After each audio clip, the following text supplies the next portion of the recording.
All right, let's get right into it. We hear the word inflammation thrown around all the time, but what is it really?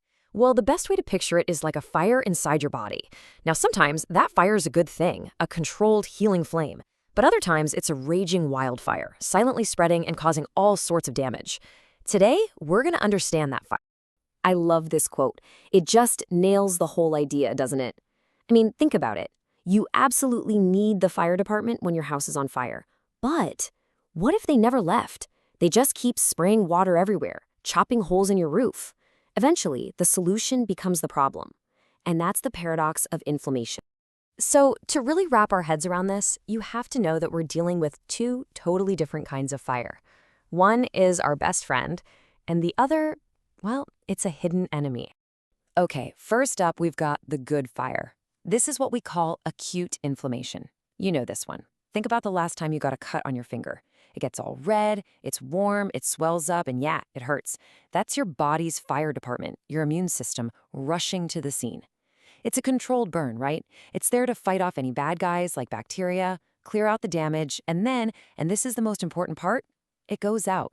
You literally couldn't live without it. But then there's the bad fire, chronic inflammation.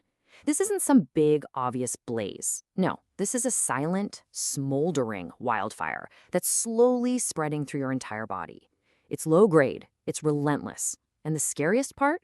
You often don't even feel it. So it can just burn away for years, damaging your tissues and your organs, and you might not have a clue.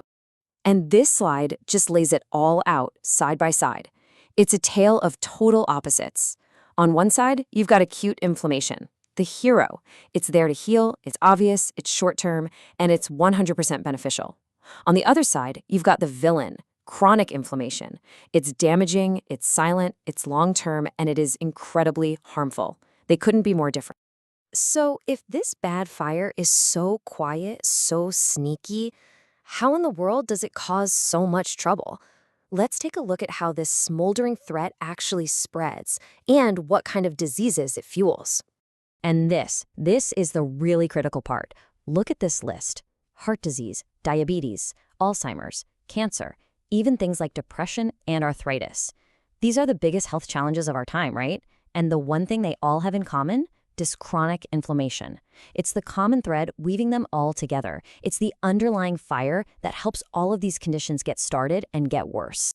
So how does this happen? How does a fire in one spot start a wildfire everywhere else? Let's walk through a super simple example.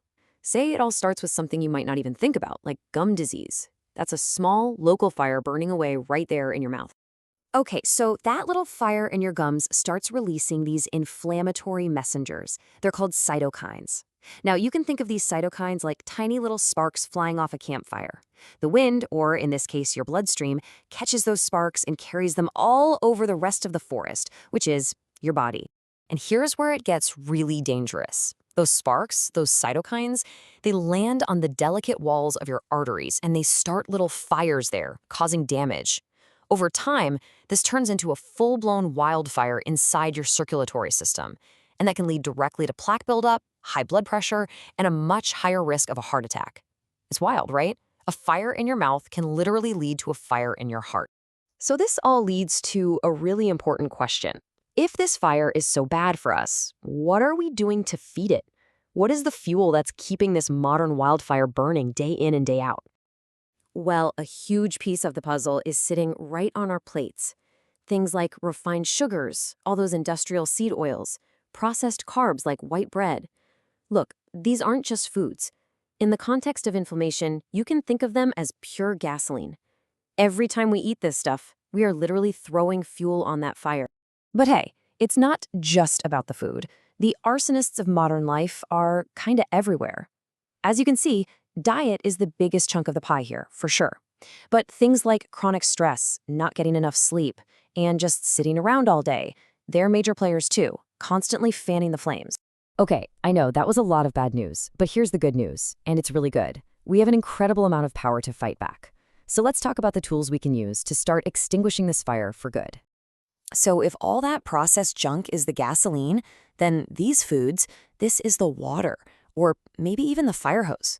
You've got the omega-3s in fatty fish, All the antioxidants in berries and leafy greens, powerful compounds in things like turmeric and olive oil. These foods don't just avoid fueling the fire, they actively help put it out. So really, the strategy is pretty simple, but it is comprehensive. It's what you'd call an anti-inflammatory lifestyle, and it's built on these 4 pillars. Number 1, eat real food. 2, move your body. 3, prioritize your sleep. And 4, find healthy ways to manage your stress. It's that straightforward.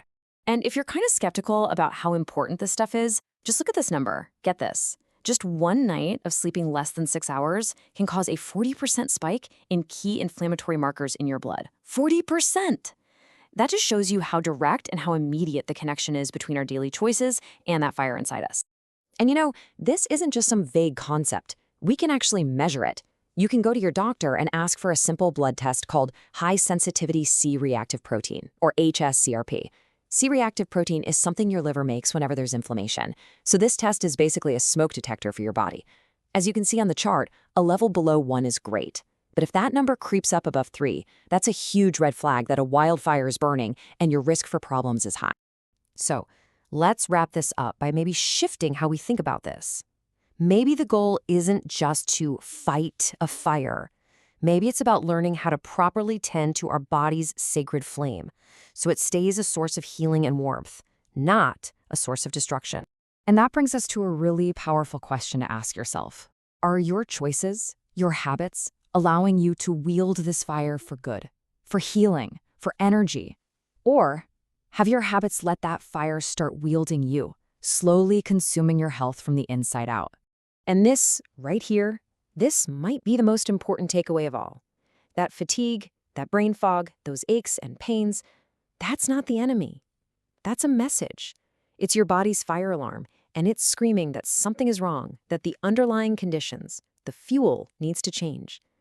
Just taking a pill to suppress it without changing the fuel, that's like taking the batteries out of your smoke detector while your house burns to the ground. So here's the bottom line. Every single choice you make, every meal you eat, every hour you sleep, every walk you decide to take, it's a decision. It's a decision to either throw more gasoline on that destructive wildfire or to gently nurture that sacred, healing flame. The power to decide which fire defines your health, that power is completely 100% yours.